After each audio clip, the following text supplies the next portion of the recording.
है मसीह का प्यारा वचन, ये है वचन, प्यारा वचन, यीशु मसीह का प्यारा।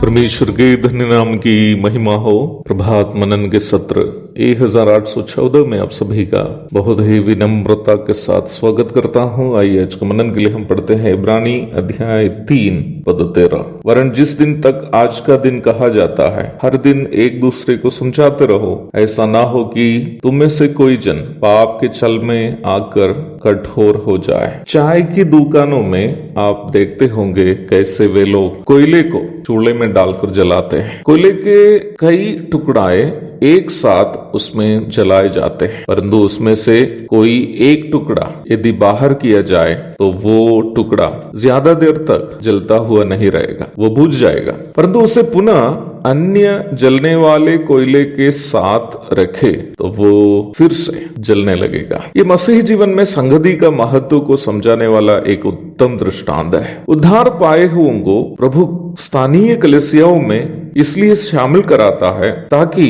वहां हम एक दूसरे को विश्वास में बढ़ने के लिए प्रोत्साहन करें। हम प्राथमिक रूप में विश्वव्यापी कलीसिया के सदस्य बन जाते हैं जब हम उद्धार प्राप्त कर लेते हैं, और साथ ही साथ हमें प्रभु एक स्थानीय कलीसिया का भी सदस्य बना देता है। और स्थानीय कलीसिया में हो या सार्वलौकिक कलीसिया में हो, हमारा ये दायित्व है कि वहां एक दूसरे को हम विश्वास में बढ़ने के लिए प्रोत्साहन करें। उद्धार पाए हुए सभी विश्वासियों को परमेश्वर का आत्मा आत्मिक वरदान देता है। सभी विश्वासी को सभी वरदान नहीं देते होंगे। किसी के पास कुछ आत्मिक वरदान होंगे, दूसरे के पास अन्य कुछ वरदान। हम सबको अलग अलग वरदान प्रभु इसलिए देता है ताकि हम अपने अपने वरदान को दूसरे की आत्मिक उन्नति के लिए इस्तेमाल करें। कुरिन्थियों की पहली पत्री अध्याय 12 पद 4 से 7 तक। इसका सरल मतलब यह है कि हम विश्वास में जो कमजोर है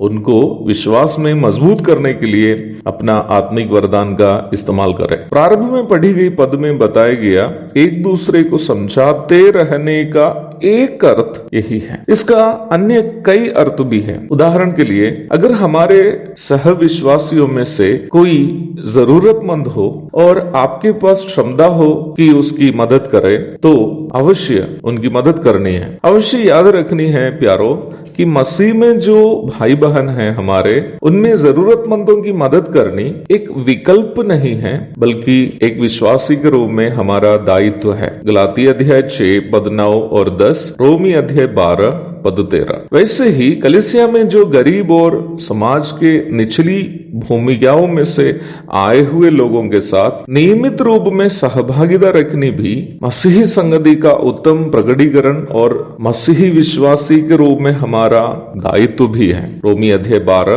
पद 16। हमारी ये कोशिश रहनी चाहिए कि कलीसिया में गरीब और अमीर विश्वासियों के बीच कोई अंतर नहीं दिखे, और वैसे ही आत्मिकता के स्तर में भी कोई कमजोर और कोई मजबूत ना रहे। इसके लिए मजबूत विश्वासियों को कमजोर विश्वासियों को थामे रहने की अनिवार्यता है। गलाती अध्याय 6 पद 2 और याकूब अध्याय 5 पद 19 और 20। हम इन दायित्वों को निभाने में पीछे हो जाने के कारण कई बार हमारे बीच हमारे भाई बहन लोग पाप के छल में फंस जाते हैं और विश्वास से भटक जाते हैं। यदि हम अपने आत्मिक दायित्वों को निभाने में चूक जाते हो तो प्यारो अवश्य याद रखिए, हमें परमेश्वर को हिसाब देना पड़ेगा। एक और शुभ दिन की धन्य कामनाओं के साथ आज का मनन मैं यहाँ समाप्त करता हूँ। प्रभु आप सबको आशीष दे कि हम सभी अपने आत्मिक दायित्वों को अवश्य निभाते रहे ताकि हमारे बीच कोई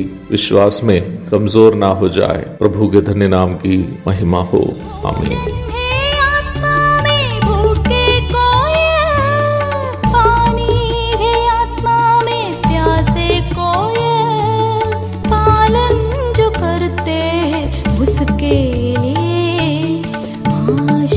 पाने का साधन है ये है वचन, प्यारा वचन, यीशु